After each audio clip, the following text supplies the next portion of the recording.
So how do we push ourselves further than we want to go?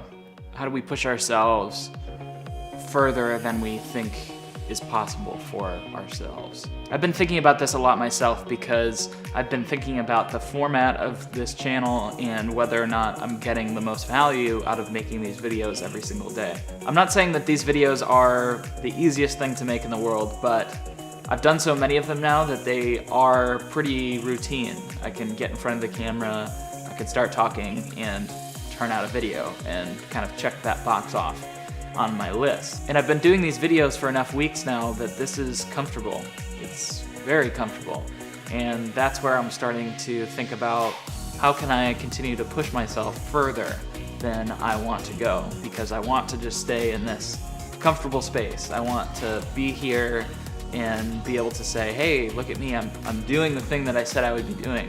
I think the people that know how to push themselves further than they think they can go the most have to be athletes. Athletes are constantly doing this. They're looking for where their ability goes to and how they can possibly push it a little bit further. And I bet there are some athletes that do a pretty good job pushing themselves on their own. But I'm willing to bet those people have days where they just can't push themselves. Maybe that means that they have to push themselves that much more the next day, or maybe it means it's just an off day and they're gonna kind of do the bare minimum, they're gonna check the box off their list, and they're gonna move on with their day. But when they have that strength, when they have that inspiration, in my case it would be inspiration, they jump into action and they push themselves. But I'm also willing to bet that some days when those athletes don't have the inspiration, they don't have the motivation, they're still getting up and they're pushing themselves. But besides those few athletes that are able to push themselves on their own, I think it's important to remember that most athletes have to hire a coach or a trainer to constantly be pushing them,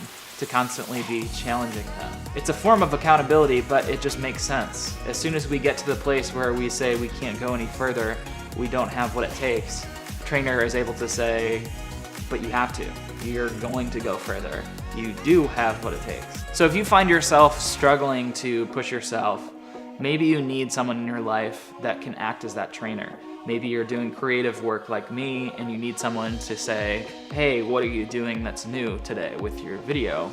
Hey, what are you challenging yourself to do? What did you not know how to do yesterday that now you do know how to do because you worked on that today? Or maybe you are an athlete or you're trying to work out more regularly. Maybe you need to hire a trainer. Maybe you need a coach there to constantly be challenging you, to constantly be pushing you and making sure that you're going in the right direction. Because in some ways, these trainers, these coaches are a lot like the Google Maps on your phone, like I was talking about yesterday. They keep you on track and make sure that you're still going in the right direction. Even if you take a wrong turn, they're gonna help you reroute so that you still get to the desired destination. So for you, that breakthrough might be held inside of someone else that's able to provide that accountability and to be constantly challenging you. All right, those are my thoughts today. It's a little ironic because I am not pushing myself with the format of these videos, but I definitely want to. I want to do more B-roll centered and more creative stuff, even though I only have a few hours a day to be able to work on these. But these are my real thoughts. I need people around me that are challenging me, that are trying to help make me better at my creative work. All right, thanks so much for watching. I will see you in the next one.